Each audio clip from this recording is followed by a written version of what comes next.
Hola Lindy, ¿cómo andas? Soy Isaac Newton. Capaz que te acordás de mí porque yo hice la mecánica, hice la gravitación universal, hice el análisis matemático y ¿sabes una cosa? También hice la óptica porque yo fui el que se puso a investigar estas cosas de los colores en los prismas. Y todo con este pelo genial que tengo. Un beso.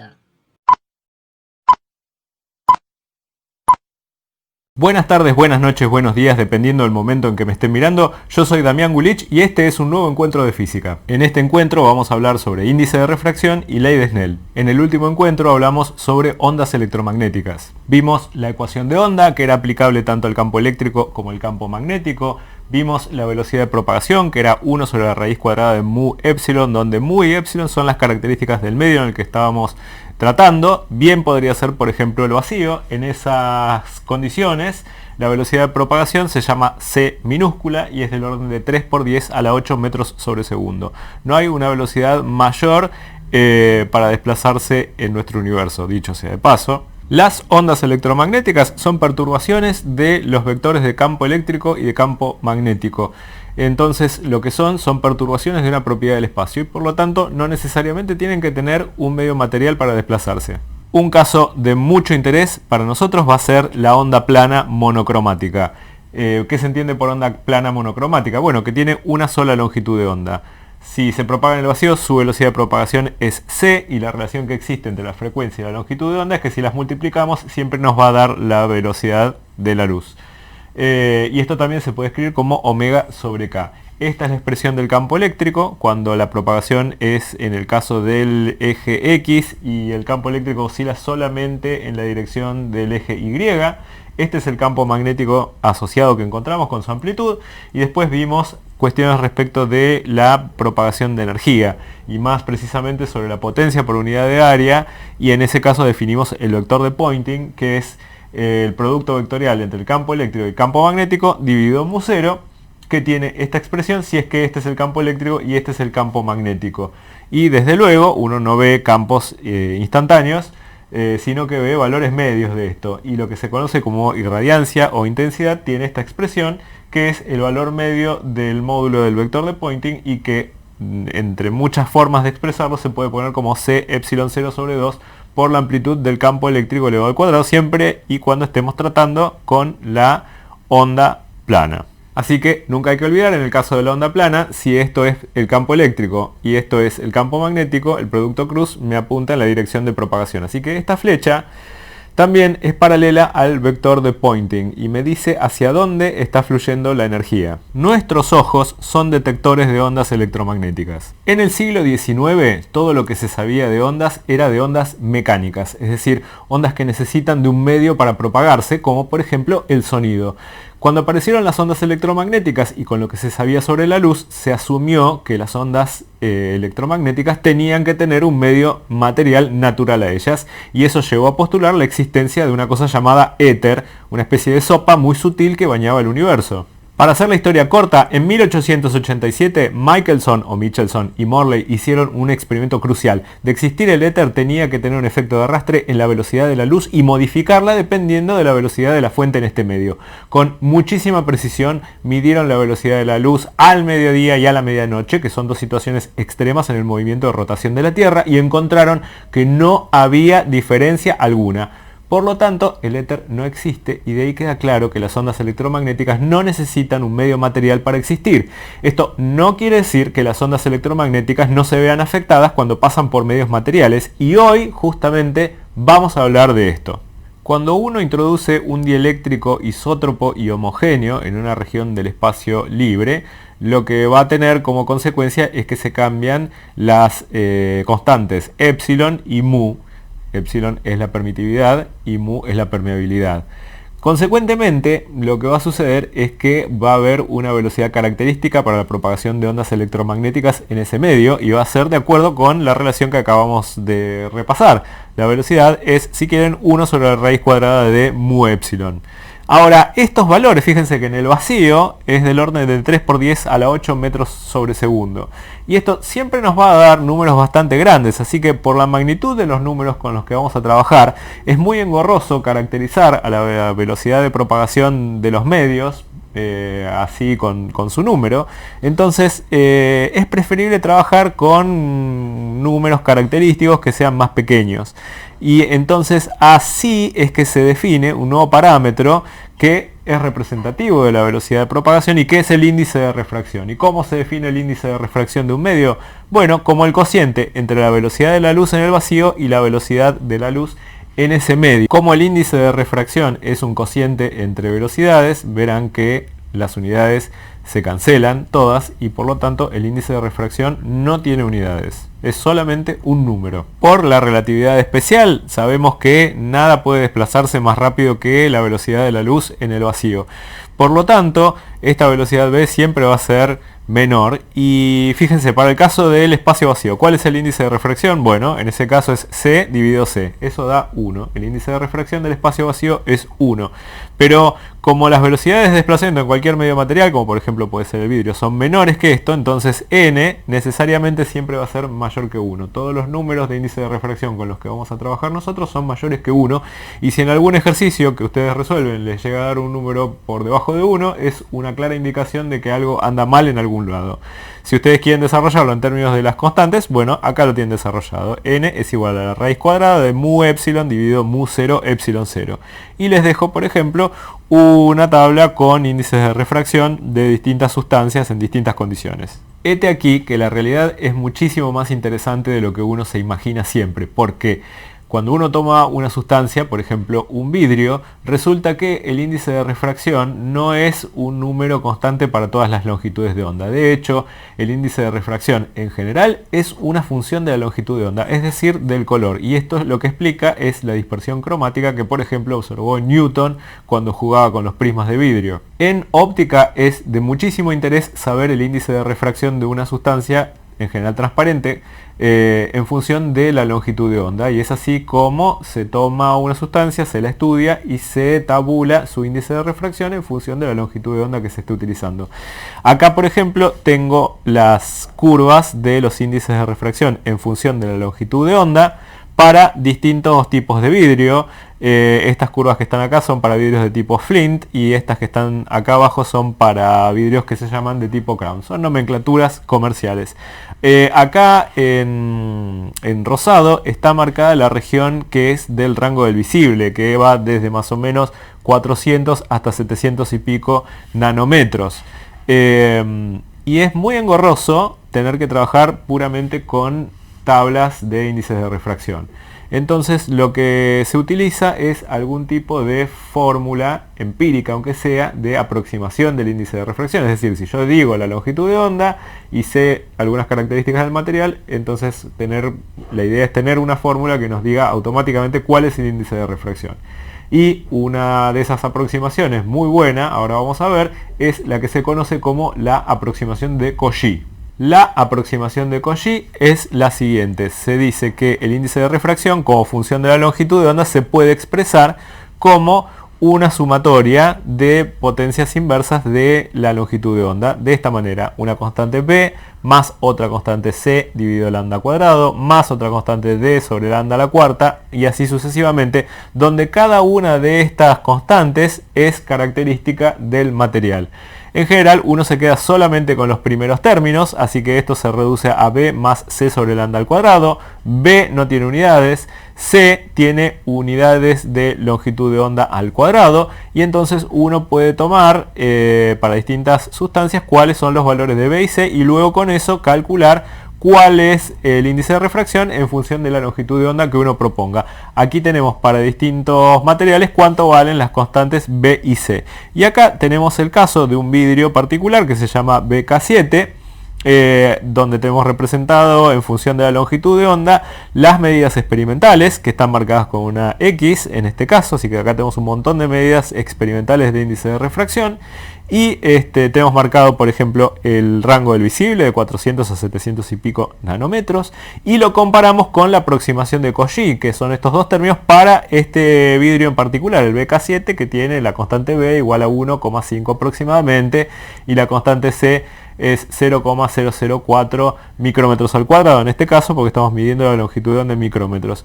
Y esa aproximación está representada con esta línea azul que está acá. Y fíjense que en el rango del visible la aproximación de Cauchy es tremendamente buena. Desde luego, a medida que nos pasamos para longitudes de onda más largas, es decir, para el lado de las ondas de radio, ya la aproximación de Cauchy empieza a separarse respecto de los datos experimentales, y desde luego hay otras aproximaciones mejores, como por ejemplo una que se llama la de Smell-Meyer, que está representada con esta línea verde. Pero desde luego, en el rango del visible, la aproximación de Cauchy es increíblemente buena. Lo que entendemos como luz blanca es una superposición de muchas longitudes de onda distintas que están desde luego todas en el rango del visible. Y acá podemos ver por qué es conveniente trabajar con el índice de refracción y no con la velocidad de propagación de cada una de esas longitudes de onda dentro de un vidrio transparente, como en este caso lo es el BK7.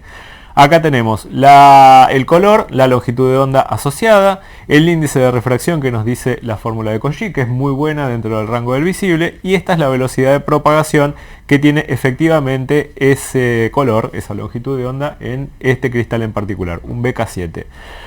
Bueno, en términos de las velocidades de propagación es muy engorroso y muy difícil darse cuenta si hay una diferencia apreciable, pero si uno se fija en los índices de refracción con 3 decimales es suficiente para distinguir bien cuánto es de distinto el índice de refracción entre uno y otro. Entonces, por eso acá estoy tratando de poner en relieve la utilidad del índice de refracción en los problemas de óptica. Todo lo anterior es considerando la onda plana que se propaga por un medio con características constantes, características ópticas.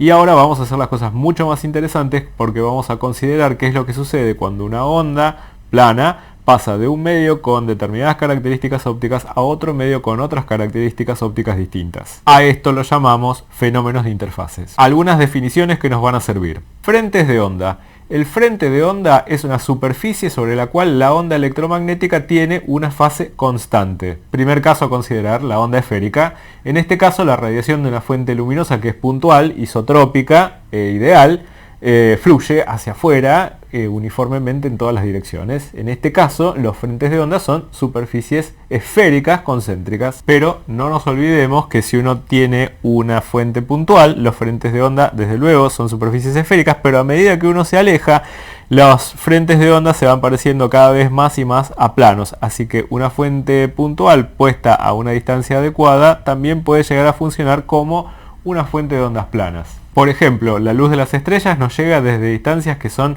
medidas en años luz, y a la atmósfera alta de la Tierra llegan esencialmente como ondas planísimas. También lo podemos hacer en laboratorio, porque si una fuente es lo suficientemente pequeña y está lo suficientemente lejos del lugar que me interesa, entonces puedo considerar que llega esencialmente como una onda plana. Por ejemplo, el flash del celular es lo suficientemente pequeño, y si estoy lo suficientemente lejos de la cámara, entonces está llegando al obturador de la cámara esencialmente como una onda plana. Con el prototipo de solución que tenemos para lo que llamamos onda plana, es relativamente fácil entender por qué a la onda plana se la llama onda plana. Me fijo, por ejemplo, en el campo eléctrico y congelo el tiempo. Es decir, este factor omega por t va a dar concretamente un número. Y ahora me fijo cuáles son los puntos x, y, z que tienen exactamente el mismo valor para todo esto que tengo en la expresión del campo eléctrico. Entonces lo único que me falta es fijar algún punto x y darme cuenta de que para cualquier coordenada y, z da exactamente el mismo valor de campo eléctrico, que es lo mismo que decir que teníamos la propagación acá, y que cuando uno congela todo, el campo eléctrico es exactamente la misma flecha en cualquier punto y, z que yo me imagine del espacio. ¿Y eso qué constituye? Constituye un plano, y por eso a la onda plana le decimos onda plana. Otro concepto muy pero muy importante con el que vamos a trabajar por el resto del módulo es el de rayos luminosos. ¿Y qué entendemos por rayos luminosos? Bueno, entendemos que son líneas en el espacio que corresponden a la dirección del flujo de energía radiante. En un medio que es isótropo, es decir, que tiene las mismas propiedades en todas las direcciones, los rayos son perpendiculares a los frentes de onda. Cada rayo es paralelo al vector de propagación, que es proporcional al vector de Poynting en ese punto. Entonces, cuando uno tiene un frente de onda plano, entonces los rayos son un montón de líneas paralelas que son perpendiculares al plano. En un medio homogéneo, los rayos luminosos van a ser líneas rectas. En un medio inhomogéneo, en general, no. En el caso de la onda esférica, Bueno, los rayos luminosos son líneas que son radiales desde la fuente y ya vimos lo que son en el caso de una onda plana. Fuentes luminosas, la más vieja y querida es la vela, es una fuente de luz en muchas longitudes de onda al mismo tiempo. Desde la vela hasta la actualidad hubo un montón de fuentes de iluminación, pero la que nos va a interesar en el curso, con particular énfasis, es el rayo láser, porque nos permite hacer rayos muy bien colimados, muy bien definidos y, lo que es más importante, de una sola longitud de onda. ¿Y cómo se propaga este haz láser? Como una onda plana, así que estamos viendo un tubo de luz dentro del cual tenemos una onda plana. ¿En qué dirección se está propagando? En esta dirección. ¿Y qué estamos viendo en esa dirección? Bueno, la dirección del vector de Poynting. Nada como una noche de niebla para mostrar lo que es un haz de láser que puede prolongarse muchísimo. Y lo vemos porque la luz ilumina cada partícula de agua con la que se encuentra y gracias a eso podemos ver el recorrido. Podemos también acomodar las cosas para tener muchos haces al mismo tiempo.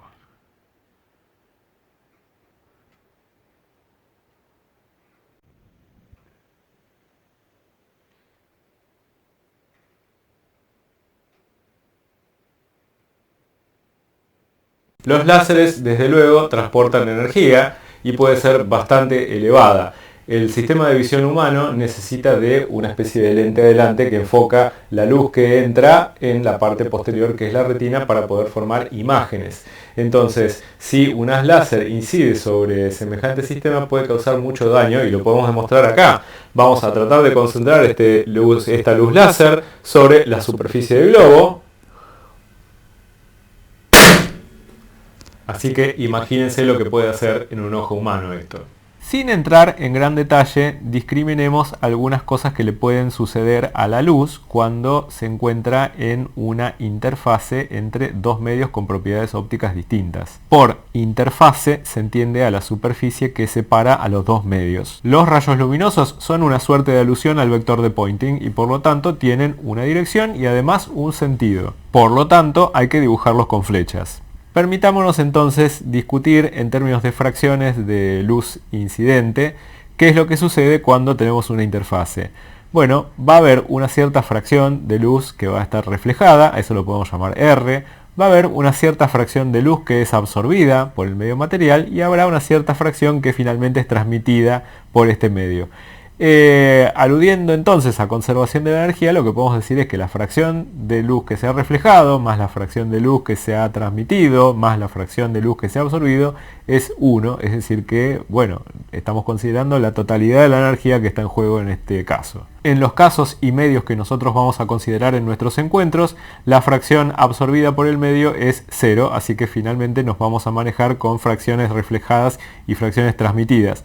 Dejemos esto para el próximo encuentro, en el cual vamos a ver más en detalle cómo se pueden encontrar estas fracciones.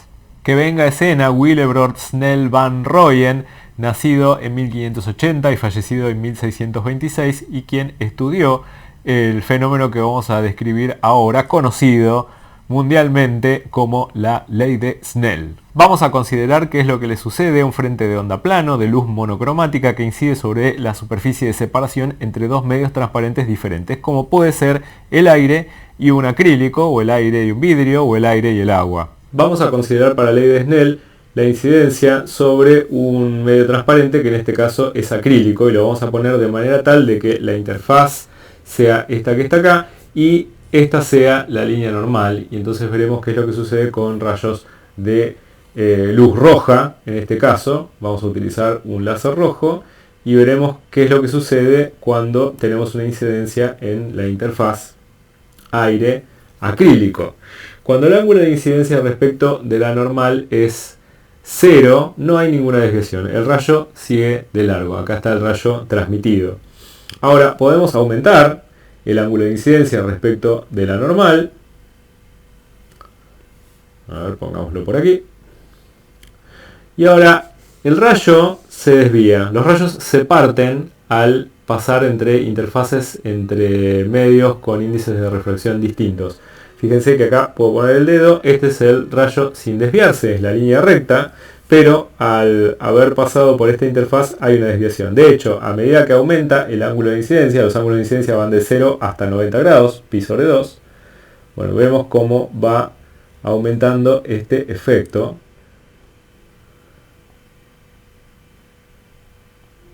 Por ejemplo, ahí estamos en un ángulo bastante grande y fíjense la desviación que hay. Este es el rayo sin perturbarse, este sería el rayo si no hubiera habido esta interfaz acá, y este es el rayo que se ha refractado en este caso. Podemos seguir con ángulos de incidencia hasta donde, y hasta 90 grados. Y acá está el rayo refractado. Para verlo más completo, oscurecí completamente la habitación y ahora podemos apreciar perfectamente bien rayo reflejado y rayo transmitido.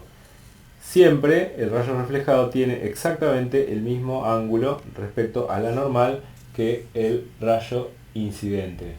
Cabe hacerse algunas preguntas respecto de los caminos posibles que pueden seguir los rayos luminosos. ¿Cuáles son los elegidos? En el caso de una superficie reflectora, como puede ser un espejo, ya en el año 150 a.C., Herón de Alejandría afirmaba que la trayectoria recorrida por la luz para ir desde un punto S hasta un punto P donde hay un observador a través de una superficie reflectora es la más corta posible. Pero a nosotros nos interesa qué es lo que sucede cuando la luz va desde un punto S a un otro punto P que está en otro medio totalmente distinto. Y así es como en 1657 Fermat, el del teorema de Fermat, propuso el principio de tiempo mínimo que incluye, como vamos a ver, el caso de la reflexión y la refracción. ¿Y cómo lo decía él? Bueno, él decía que la trayectoria real que adopta la luz entre dos puntos es aquella que se recorre en el tiempo mínimo posible. Consideremos un rayo luminoso que sale de la fuente S en dirección a una interfaz entre dos medios, pero acordémonos que los rayos luminosos en medios homogéneos son líneas rectas, así que necesariamente en este medio el rayo luminoso se mueve como línea recta, necesariamente en este medio el rayo luminoso se mueve como una línea recta. Y ahora vamos a poner en práctica las palabras de Fermat. Entonces consideremos un rayo luminoso que sale de la fuente S y va hacia la interfaz entre dos medios. Este medio acá arriba lo voy a llamar el medio incidente y este va a ser el medio transmitido. El índice de refracción del medio incidente es NI, el índice de refracción del medio transmitido es NT. En el punto en el cual el rayo incidente toca la interfaz entre los dos medios, siempre vamos a tomar como referencia la línea que es normal a la superficie. Y a esta recta justamente se la llama la recta normal o la línea normal y va a ser la referencia para todos los ángulos que vamos a medir en los problemas de óptica. Sea t el tiempo de tránsito que toma ir desde el punto S hasta el punto P y que cada uno de estos puntos está en un medio diferente. Lo que dice Fermat es lógicamente equivalente a minimizar el tiempo que toma ir desde aquí hasta aquí. Es decir, que hay que tomar dt dx igual a 0. Eso es la primera condición, al menos para un extremo. En este medio la luz viaja a velocidad v sub i y en este medio la luz viaja a velocidad v sub t. El punto S y el punto P son dos puntos fijos. El punto S está a una altura h respecto de la interfase y a una distancia x respecto de la normal. El punto P está a una profundidad b respecto de la interfase. Y si entre la distancia horizontal que está S y P hay un cierto tramo a, entonces entre la normal y el punto P hay una distancia a menos x. ¿Cuánto tiempo se toma ir de S a P? Bueno, el tiempo que se toma de ir de S hasta O, que es el lugar donde el rayo toca la interfase, más el tiempo que se toma en ir desde O hasta P. Si distancia es velocidad por tiempo, entonces tiempo es distancia sobre velocidad. Y ahora ya tenemos todo planteado, porque el tiempo total para ir desde S hasta P va a ser la suma de los dos tiempos. Así que el tiempo para ir de S hasta O es la distancia entre S y O dividido la velocidad a la cual viaja la luz en este medio.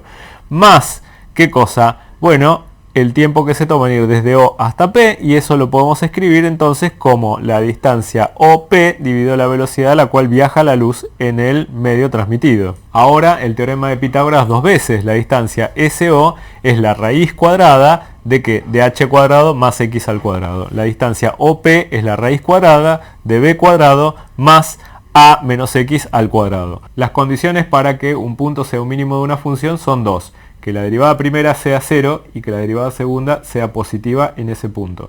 Yo solamente voy a hacer el desarrollo de la derivada primera, pero les dejo a ustedes que hagan el desarrollo de la derivada segunda y chequeen el signo.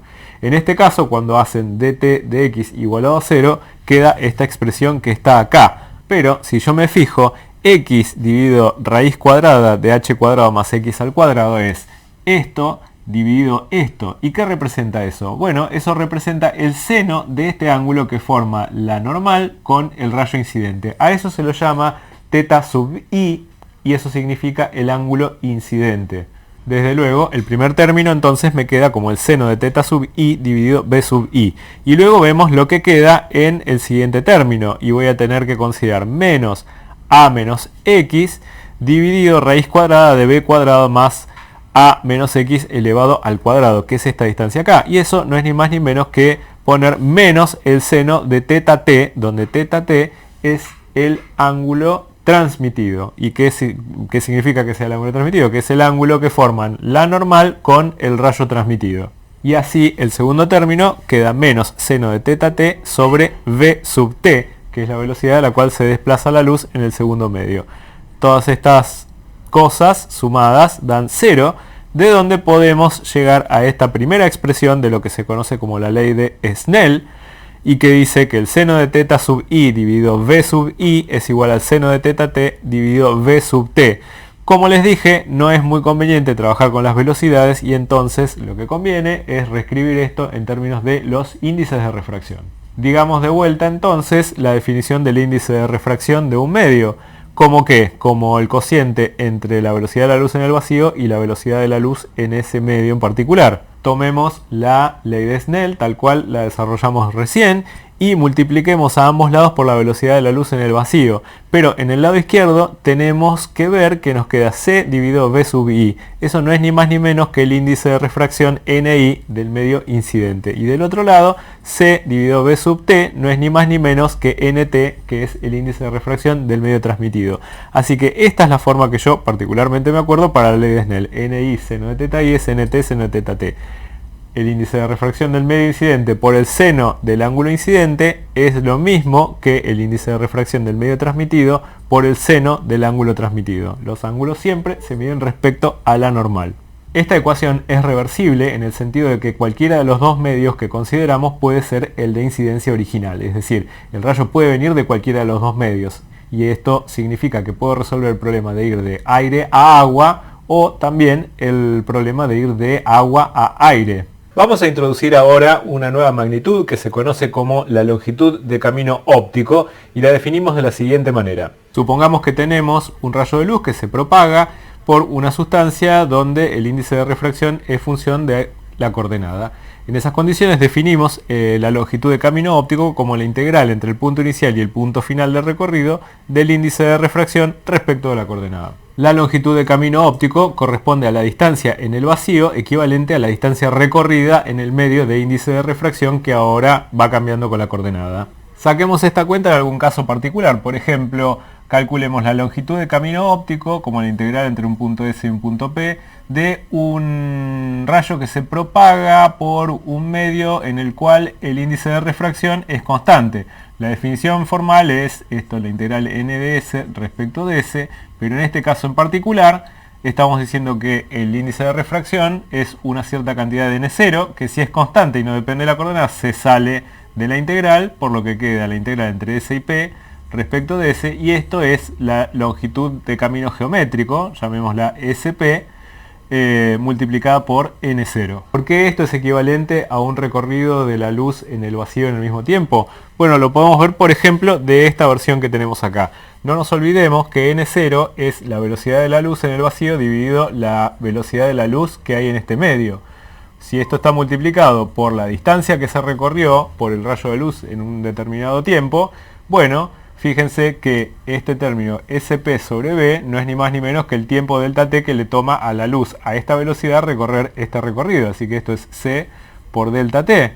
Así que esto es una velocidad por un tiempo y esto efectivamente da una distancia. ¿Y qué distancia es? Bueno, la distancia que recorrería la luz en el vacío en el mismo intervalo de tiempo que le tomó al rayo recorrer la distancia SP a la velocidad v. Desde luego la cuenta se puede hacer con perfiles de índice de refracción más complicados. Pero de todas maneras vale la pena decir que esto nos permite hacer una nueva formulación del principio de Fermat.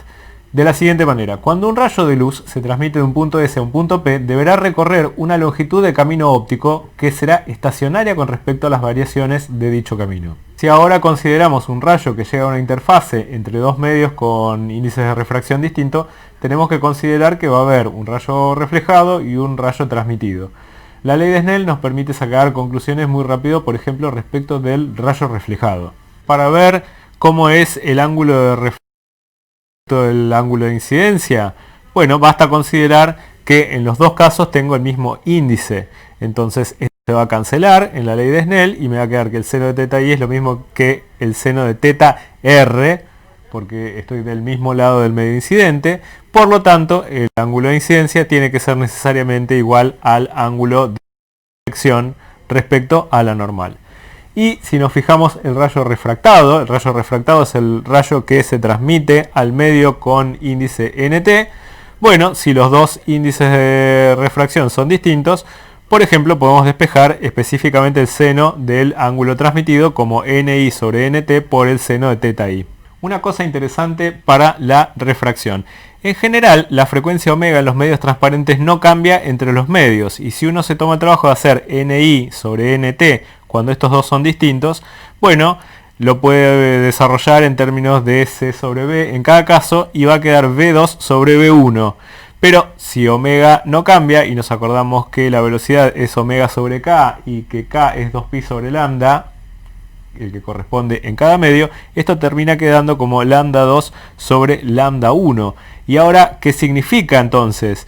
Bueno, que si los índices de refracción son distintos, lo que va a cambiar también son las longitudes de onda y por lo tanto un haz de luz de un color puede sufrir un cambio de color adentro de otro medio, como por ejemplo en el caso del aceite de oliva, que es algo que vamos a ver ahora.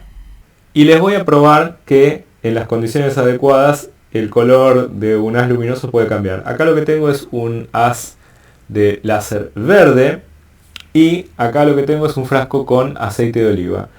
En este montaje están dadas las condiciones para que omega afuera sea lo mismo que adentro, pero como el índice de refracción del aceite de oliva es distinto de 1, lo que estamos esperando en estas condiciones en particular es que haya un cambio en la longitud de onda del verde. De hecho, vamos a incidir con verde, de vuelta vamos a poner el dedo acá y vamos a mostrar que esto es verde. Hagámoslo pasar adentro del aceite de oliva y veamos qué color tiene adentro del aceite de oliva.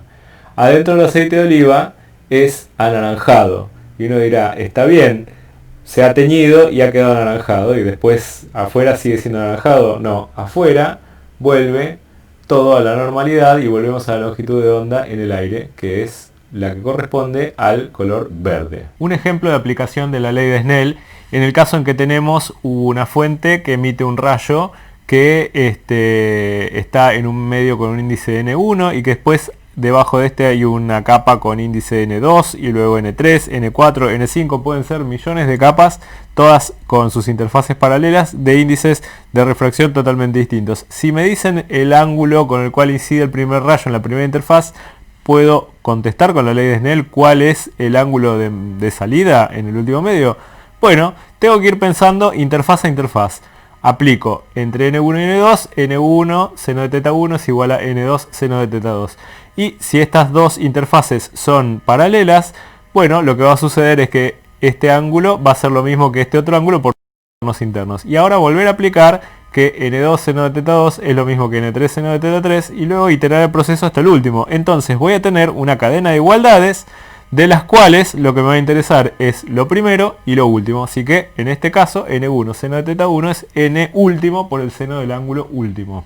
Cuando la interfaz entre los dos medios es perfectamente lisa y consideramos la reflexión, bueno, en ese caso decimos que la reflexión es especular. Como se puede ver en esta situación, si uno tiene un montón de rayos paralelos, van a haber un montón de rayos paralelos reflejados respecto a la normal. Pero sucede que en general las interfaces no son perfectamente lisas y tienen imperfecciones.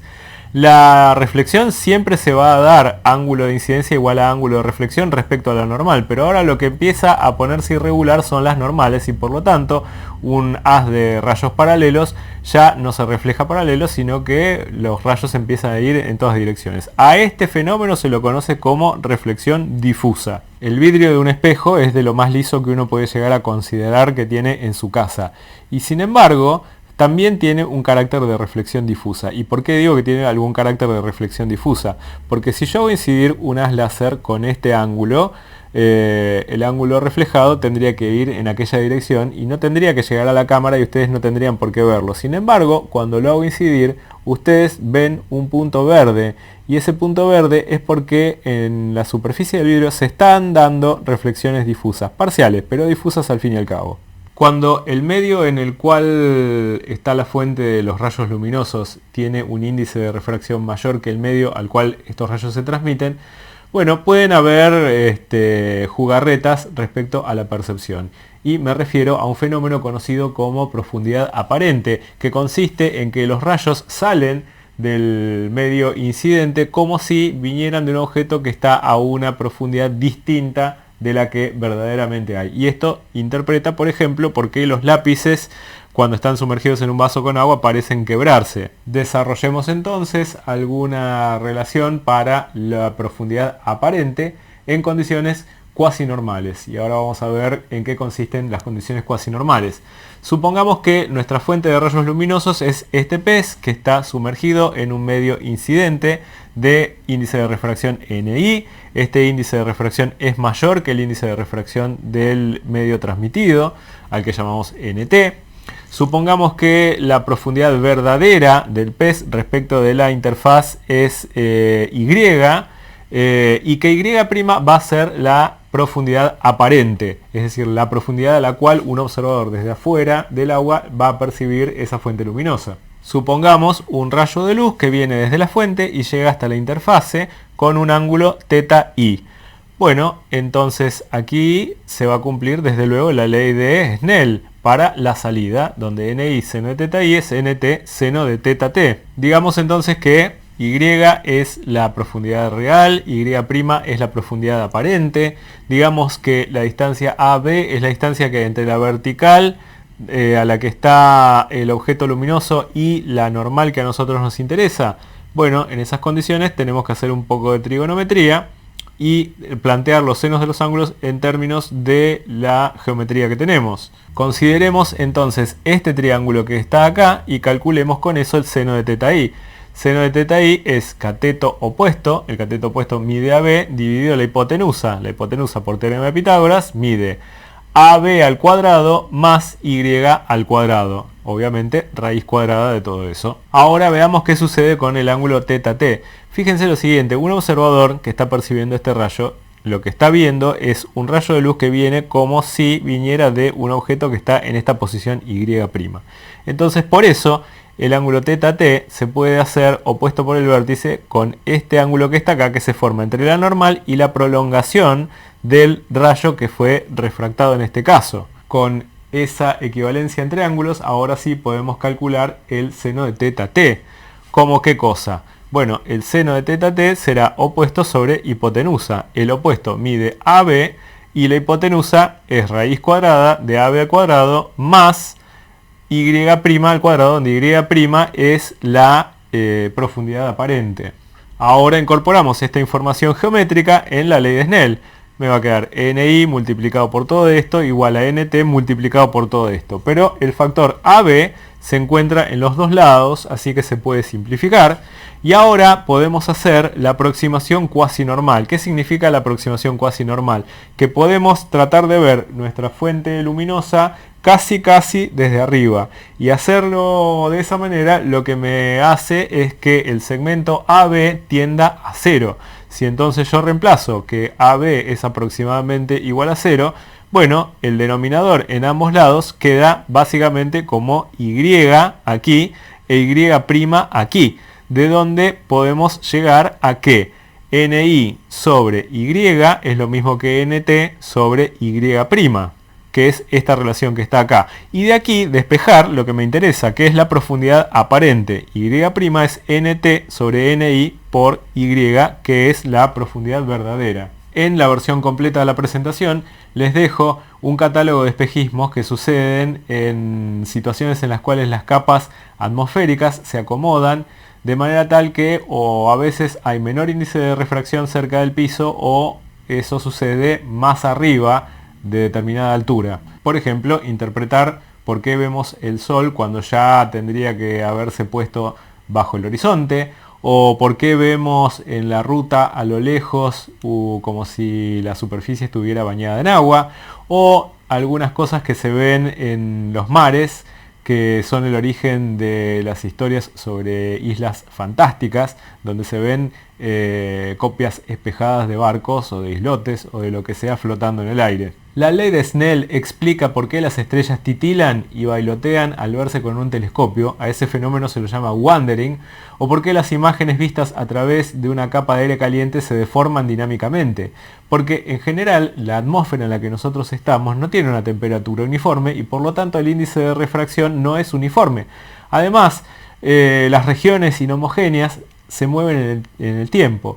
Ustedes pueden pensar que la habitación en la que ustedes están en este momento tiene el aire quieto, cuando en realidad el aire se encuentra burbujeando como si fuera un fluido hirviendo. Las burbujas de aire más caliente son menos densas y por lo tanto tienden a subir, y por eso el efecto dinámico. Ejemplos de esto son en la fotografía estelar, la luna. Si uno ve este video va a ver que hay deformaciones, pero también si uno mira horizontalmente a objetos lejanos va a haber deformaciones.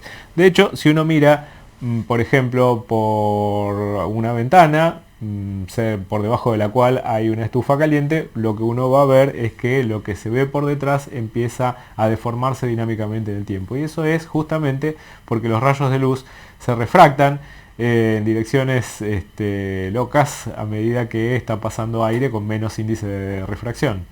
Otro fenómeno más útil de lo que nos imaginamos es el de reflexión total interna. ¿Qué se considera? Bueno, se considera una fuente que emite un rayo y que esta fuente está sumergida en un medio con un índice NI, que este rayo puede pasar eventualmente a un medio con un índice NT, que el índice de refracción del medio incidente es mayor que el índice de refracción del medio transmitido, y desde luego siempre tendremos un rayo reflejado, pero no siempre un rayo transmitido. Y acá tenemos dibujado en función del ángulo de incidencia, a medida que lo vamos aumentando, fíjense cómo el rayo transmitido, a medida que aumenta el ángulo de incidencia, va aumentando, pero mucho más rápido, hasta que en algún momento, cuando incidimos con un cierto ángulo que llamamos ángulo crítico o θ sub c, el rayo transmitido es rasante a la superficie.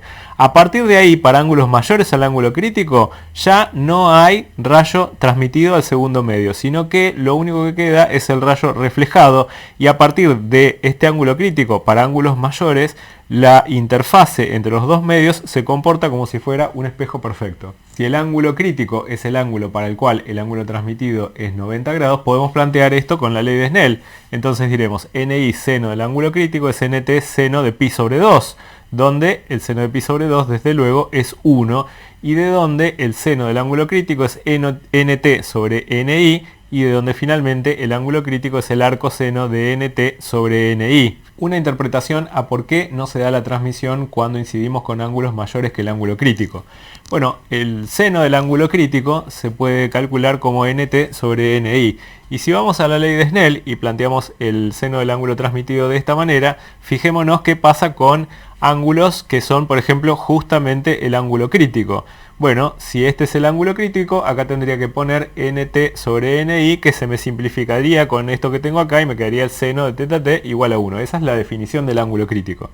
Pero, ¿qué sucede si uno pone ángulos que son mayores que el ángulo crítico? Bueno, si uno pone ángulos que son mayores que el ángulo crítico, entonces el seno de ese nuevo ángulo va a ser mayor que el seno del ángulo crítico y por lo tanto será más grande que NT sobre NI. Por lo tanto, multiplicado por esto, va a dar un número que es más grande que 1. De este lado no hay ningún problema, se puede calcular sin dramas, pero no nos olvidemos que del lado izquierdo tenemos el seno de un ángulo. Y la función seno es una función que al menos a valores reales no puede dar más que 1. Entonces, a partir del ángulo crítico ya esto no tiene soluciones reales y por lo tanto no se da un rayo transmitido.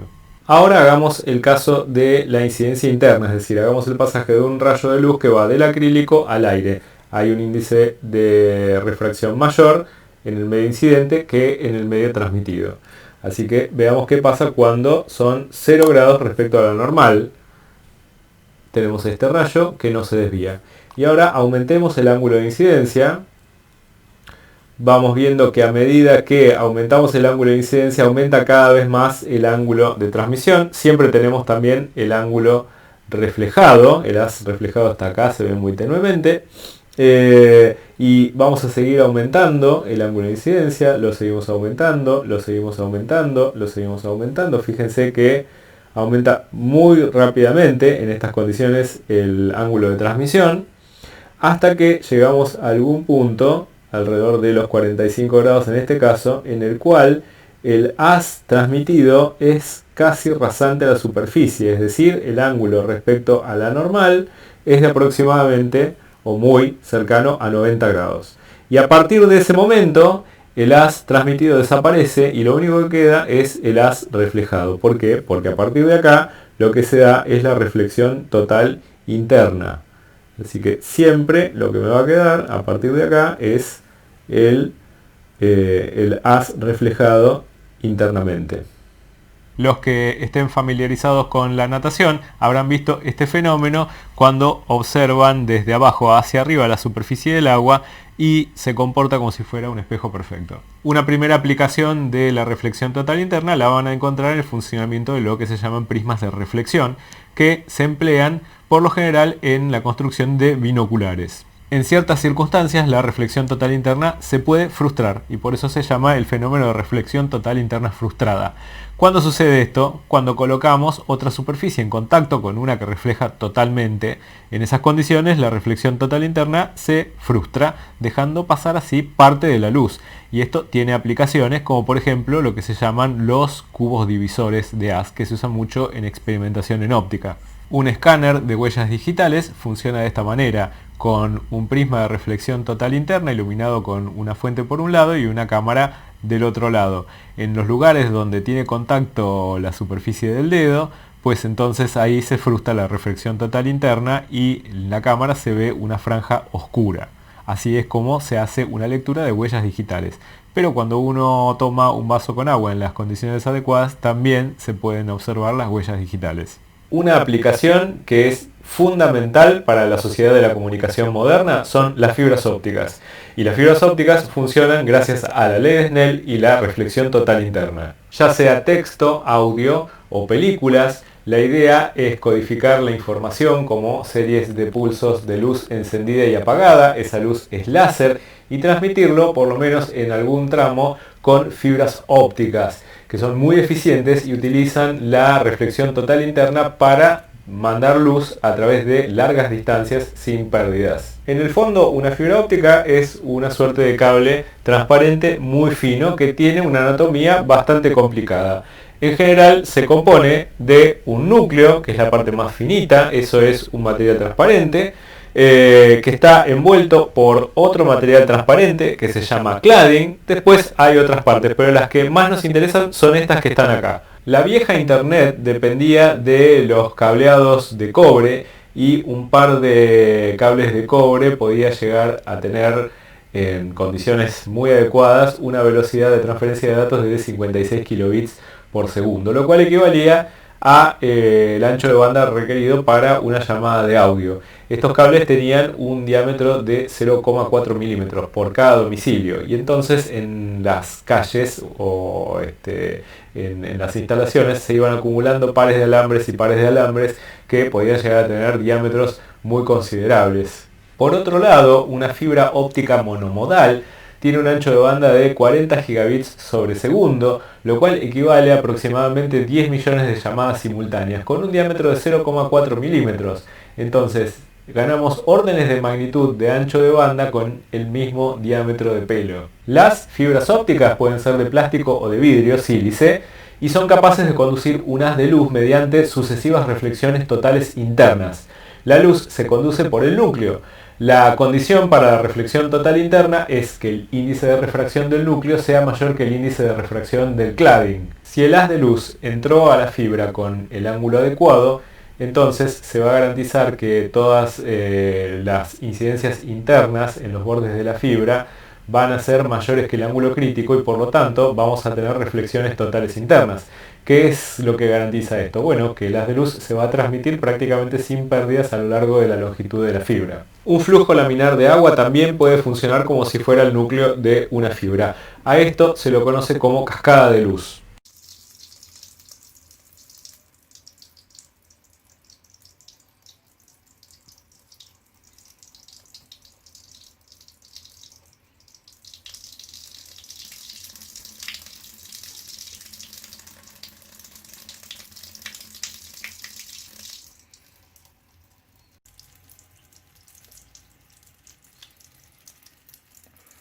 ¿Cuál es ese ángulo adecuado de entrada en el núcleo de la fibra? Bueno, se llama el ángulo de aceptación y se lo denomina θ sub A. ¿Qué significa?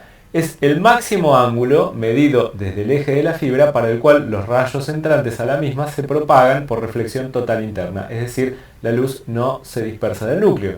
La condición es que el rebote interno tenga al menos el ángulo crítico para la interfaz entre el núcleo y el cladding. Si NF es el índice de refracción del núcleo, entonces en términos de la ley de Snell es el seno del ángulo crítico, es el índice de refracción del cladding dividido el índice de refracción del núcleo. La idea es que uno entró con el ángulo de aceptación, este rayo pasó a la fibra y logró su primer reflexión total interna. Y lo que vamos a suponer es que esta primera reflexión total interna es justamente con el ángulo crítico. Así que respecto a la normal, que es una dirección radial a la fibra, en este caso tenemos que este ángulo es el ángulo crítico. Después aquí lo que tenemos es un ángulo recto y este otro ángulo que está acá es el ángulo con el cual se transmitió por haber incidido con el ángulo de aceptación, que este es el que queremos averiguar en este momento. Entonces, en este triángulo que tenemos acá marcado, lo que sabemos es lo siguiente, que este ángulo que se transmitió, ángulo transmitido, más el ángulo crítico, dan 90 grados. Por lo tanto, el ángulo de transmisión aquí lo podemos escribir como 90 grados menos el ángulo crítico. Y entonces encontrar, por ejemplo, el seno de este ángulo θt para luego utilizar la ley de Snell. Bueno, el seno de θ sub t es lo mismo que el seno de 90 grados menos el ángulo crítico, que esto, utilizando una identidad trigonométrica, nos lleva a que tenemos que utilizar el coseno del ángulo crítico. Otra identidad trigonométrica, esto es raíz cuadrada de 1 menos el seno cuadrado del ángulo crítico, pero el seno del ángulo crítico lo sabemos en términos de que de NC y NF, así que eso lo podemos reemplazar aquí.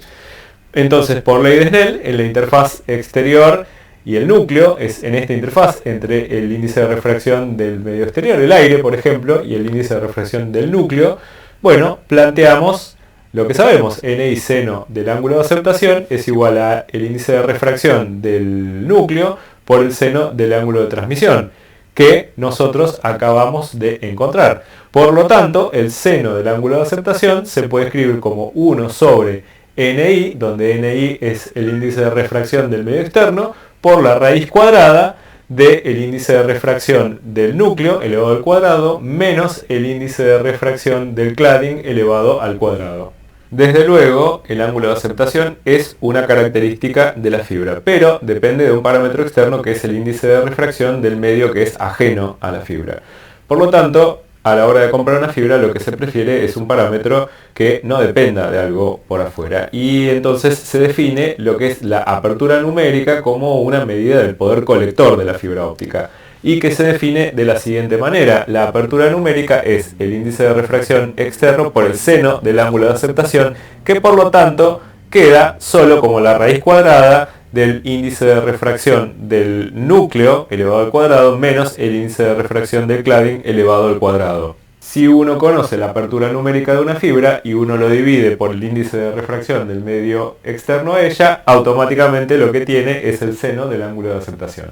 Finalmente, para los que les interese, les dejo, aunque sea bosquejado, el fenómeno de dispersión. ¿En qué consiste eso? Bueno, que cuando uno ingresa a una fibra y lo hace con un rayo infinitamente delgado, bueno, ese rayo se va a propagar por la fibra y va a llegar hacia el otro extremo. Si nosotros codificamos la información como luz encendida, luz apagada, como acá se representa a lo largo del tiempo un pulso digital, bueno, no hay ningún problema si es un rayo infinitamente delgado. El tema es que las fuentes luminosas tienen una cierta extensión y si bien uno trata de ingresar con ángulos que son siempre menores que el ángulo de aceptación, va a haber una cierta dispersión y por lo tanto vamos a estar trabajando con varios rayos que ingresan con distintos ángulos.